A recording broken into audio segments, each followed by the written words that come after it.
अभी 23 अक्टूबर को वर्ष पूरे हो गए और इस अवसर पर डॉक्टर राजकुमार निजात द्वारा लिया गया साक्षात्कार पुस्तक रूप में प्रकाशित हुआ है और इसका विमोचन हुआ है।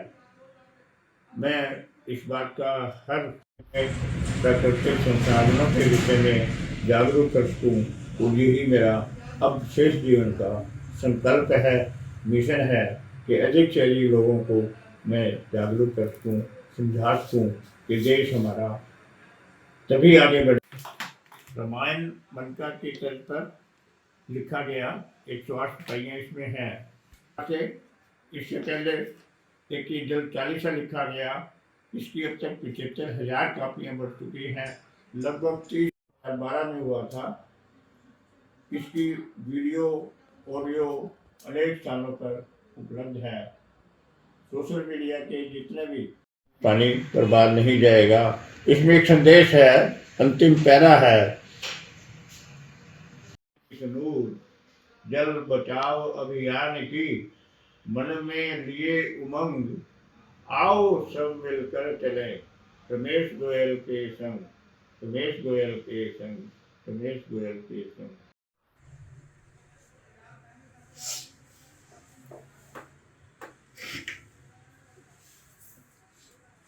हो गया।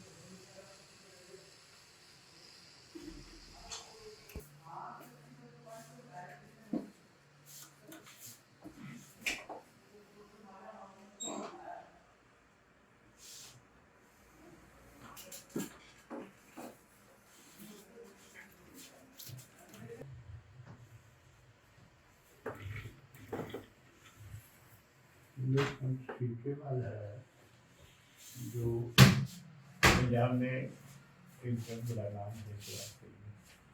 1 किलोमीटर इन्होंने, क्योंकि संत है, स्वाभाविक के चेले बहुत होते हैं, तो इन्होंने अभियान चलाया बहुत साल पहले कि उसको उनके चेले भी उसमें आस पास के गाँव वालों को जरा पहले मैसेज कर दिया, गाँव के लोग भी लगे, उसको पूरी घटनाएँ बना दी।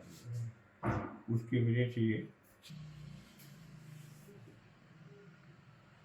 समस्या तो है बड़ी। ये उस समय 2011 में भास्कर वालों ने, तो हरियाणा का मुझे मिला था, पंजाब का इनको मिला, तो ये हम दोनों लेने के लिए चंडीगढ़ ऑफिस में गए थे, तो उन्होंने कहा इनसे दिलाए आपको, काम कर रहा था उस समय भी बनी थी। तो अच्छी बात है कि एक स्थायी रूप में हमारे पास एक प्रेरणा मिलती है। मैंने मई के प्रथम सप्ताह में एक अखबार में आर्टिकल पढ़ा जो आधे पेज पर छपा हुआ था। मैंने उसे पूरा पढ़ा। उसमें आज जो पानी की स्थिति है और जो भविष्य की बात हम अब कर रहे हैं वो सब वर्णन था। यानी पानी की 2030 में आधी आबादी को पानी नहीं मिलेगा, 2050 तक बिल्कुल पानी नहीं मिलेगा, ये जो ऐसी स्थितियां हैं उसका वर्णन था। तो मैं एक सामाजिक कार्यकर्ता होने के नाते मुझे बेचैनी हो गई कि इतनी बड़ी समस्या और इसके बारे में लोग तो जानते नहीं। फिर उस आर्टिकल को कितने लोग पढ़ते हैं, जो पढ़ते हैं वो उनके पास टाइम पास करने के लिए होता है केवल। तो मैं 2-3 दिन बेचैन रहा कि मैं क्या कर सकता, और इस मैं क्या कर सकता का मुझे जवाब मिला कि विद्यार्थियों के माध्यम से हम जागरूकता अभियान चला सकते। 6 मई 2008 को मैंने विवेकानंद स्कूल से अपना ये अभियान शुरू किया। धीरे धीरे स्कूलों में जाकर के प्रार्थना सभा में बच्चों को समझाया, और अब तक मैं पूरे देश में 500 से अधिक ऐसे कार्यक्रम कर चुका हूँ। और धीरे धीरे जब जैसे जैसे आगे बढ़ते चले गए, ये एक जल चालीसा लिखा, जिसकी 75,000 कापियां अब तक मैं बांट चुका हूँ। और उसके बाद एक जल मन का लिखा, जिसका विमोचन पिछले साल जून में नितिन गडकरी जी केंद्रीय मंत्री ने किया था। तो इसी प्रकार से एक अभियान जो धीरे धीरे बढ़ता चला गया, लोग जुड़ते चले गए, और आज स्थिति ये है कि पूरे देश में जल स्टार रमेश गोयल के नाम से एक पहचान बनी है और लोग समझते हैं। कई लोग कहते हैं कि जब हम टूटी खोलते हैं तो रमेश गोयल याद आते हैं, और यही मेरा मकसद है कि रमेश गोयल याद नहीं आए, उन्हें ये ध्यान आता है कि टूटी विकास ना चले। क्या कहेंगे, पूरे देश भर में जो पानी का संकट गहराया हुआ है, लोग इसके महत्व को किस प्रकार समझे? वास्तव में पानी की यदि हम एक सामान्य जानकारी लें तो पानी की कमी नहीं है, व्यवस्था की कमी है, प्रबंधन की कमी है। इतनी बरसात होती है कि जगह जगह बाढ़ आती है कई प्रांतों में, और अरबों खरबों रुपए का नुकसान होता है। दूसरी तरफ कहीं सूखा भी होता है। तो यदि अधिक बरसात है तो वो बाढ़ का रूप धारण करते हुए, विनाश करते हुए वो पानी आगे बढ़ जाता है। कुल पानी का, कुल वर्षा का केवल 8% पानी रिचार्ज हो रहा है। यदि वो हम उसकी मात्रा बढ़ा दें तो ये जो पानी की कमी है, ये जो समस्या है, ना केवल पानी की कमी दूर होगी, ये जो बाढ़ वगैरह के कारण होने वाले नुकसान हैं ये भी बहुत कम हो जाएंगे। तो दूसरी तरफ होता क्या है कि जब बरसात कम होती है, और उसका कारण है जलवायु परिवर्तन, प्रदूषण बढ़ रहा है, ग्लोबल वार्मिंग, वैश्विक तापमान बढ़ रहा है, और उसके कारण जलवायु परिवर्तन हो रहा है। जलवायु परिवर्तन के कारण या तो अतिवर्षा होती है या बहुत कम वर्षा होती है। जब बहुत कम वर्षा होती है तो नदियों में पानी कम होता है, तब भूजल दोहन होता है। हरियाणा में जब हरियाणा बना तो केवल 22,000 ट्यूबवेल थे, और उनकी संख्या इस समय 8 लाख से ऊपर तो सरकारी आंकड़ों के अनुसार है, अन्यथा और ज्यादा भी होगी। अब वो भूजल की इतनी दोहन हो रहा है, उसकी वेस्टेज भी हो रही है कि उसके कारण हरियाणा के 119 जोन में से अधिकांश डार्क जोन में जा चुके हैं या उसके नज़दीक हैं।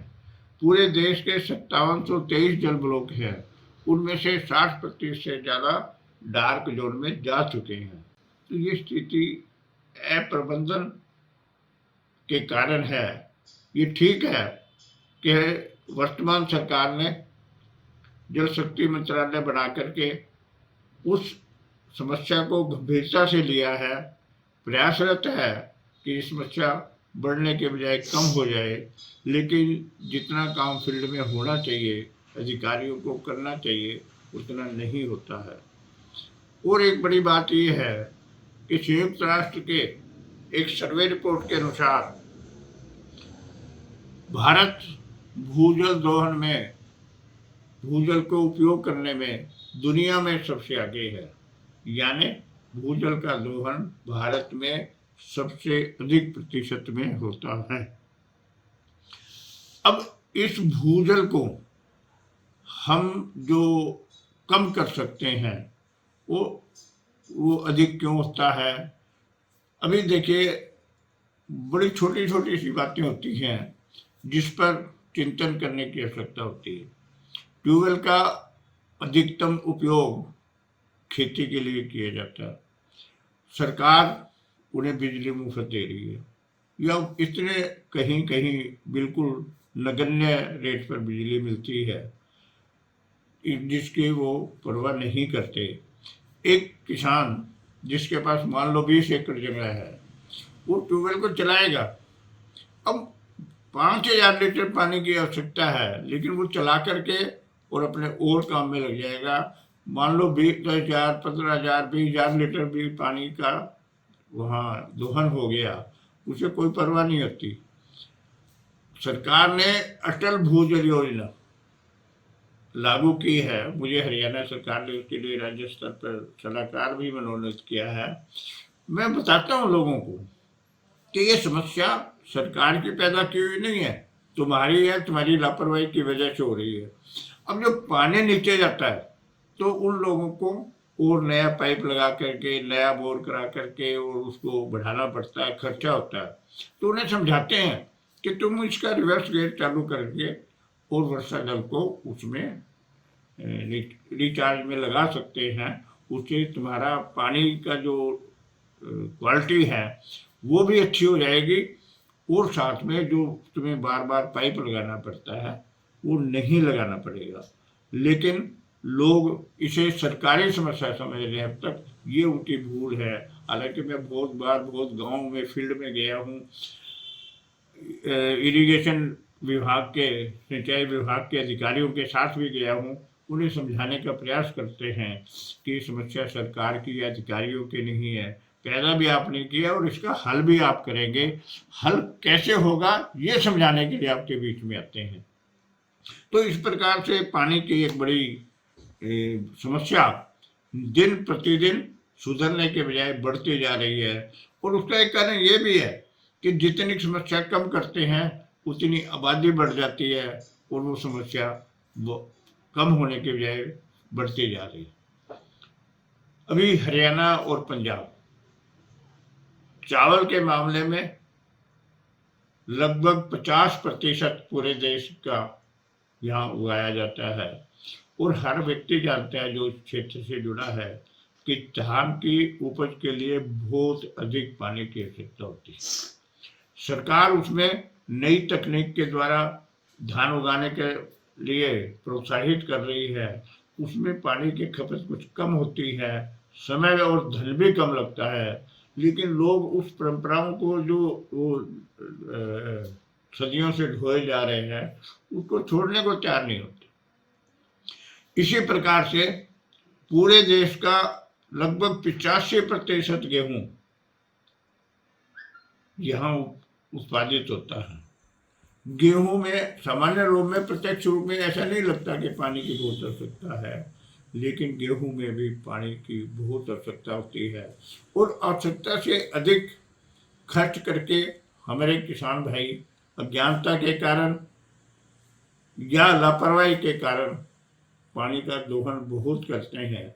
अभी पिछले साल या उससे पिछले साल की बात है, अपने यहीं जहाँ ये डेरा भूमन शाह का है वहाँ उन लोगों ने, गांव के लोगों ने मिलकर के प्रयास किया ये जानने का कि पानी कहाँ तक है नीचे।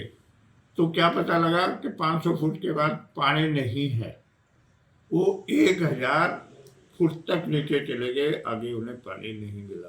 तो वो जो लोग इस गलतफहमी में रहते हैं कि पताल तो पानी से भरा हुआ है, जितना मर्जी उसका दोहन कर लें, वो बहुत बड़ी गलतफहमी में है। ये जो डार्क जोन में जा रहे हैं, इसका मतलब एक उदाहरण के रूप में हम समझ सकते हैं कि हमने 5000 लीटर की, 10,000 लीटर की एक पानी की टंकी बना ली और उसे एक बार भर लिया।